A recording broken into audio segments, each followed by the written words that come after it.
এবার দেখবো কুম্ভ রাশির জীবনে কি ঘটতে পারে আগামী দিনে। কুম্ভ রাশির জীবনে কি ঘটবে এঞ্জেলস, প্লিজ আমাকে দেখাও, ছোট করে দেখাবে কুম্ভ রাশির জীবনে কি ঘটতে পারে। আচ্ছা, 3 of pentacles, knight of swords, আর এখানে 9 অফ কাপস। তোমার ইচ্ছে পূরণ হতে পারে, নতুন কোনো জায়গায় চাকরি বা এখানে ফ্রিল্যান্সে কোনো কাজ তোমার সম্ভবত উন্নতির দিকে এগোবে। আর কি করতে পারে কর্মক্ষেত্রে কুম্ভ রাশির?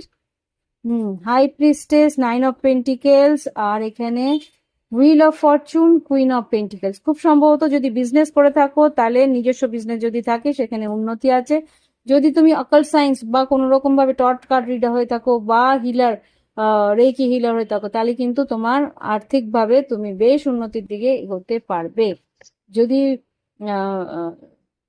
অনলাইন কোনো কাজ করে থাকো সেখানেও কিন্তু পেজ অফ পেন্টিকেলস ফুল, কোনো নতুন কাজেও তুমি এগোলে সেখানেও কিন্তু বেশ প্রথম দিকে শুরুটা বেশ ভালো থাকবে। ওকে, এবার দেখবো আর্থিক পরিস্থিতির পর, কর্মক্ষেত্রের পর লাভ লাইফে কি ঘটতে পারে আমার কুম্ভ রাশির বন্ধুদের জীবনে। লাভ লাইফে কি ঘটতে পারে কুম্ভ রাশির জীবনে? আচ্ছা, এখানে কি বেরোলো? Soulmate, trust, take a break. Soulmate কিন্তু তোমার আহ, বিশ্বাস করে তোমার দিকে একটা ব্রেক বা একটা সুযোগ নিতে পারে। তোমার দিকে একটা সুযোগ তোমার সোলমেট তোমার দিকে নিতে পারে।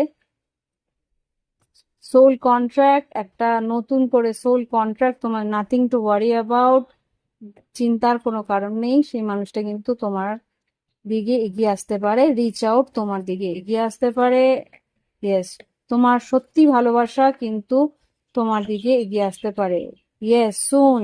দেখো আমি কিন্তু নিজের থেকে কার্ড বের করছি না, নিজের থেকে বেরোচ্ছে। যে কার্ড পড়ে গেছে সেটা আমি নেব না। আচ্ছা, pay attention to the sign.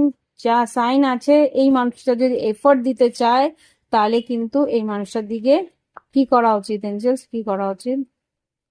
যদি এফোর্ট দিতে চায়, হিল করতে যায় সম্পর্ক, তাহলে কিন্তু ছেড়ে যাওয়ার কথা ভেবো না, একবার চয়েস, মেক আ চয়েস। কি চয়েস করছো সেটা কি করা উচিত? লয়্যালটি যদি আছে এখানে দেখো, তোমাকে একা ছেড়ে যাচ্ছে না তোমাকে চুজ করছে, সেটাকে বোঝার চেষ্টা করো।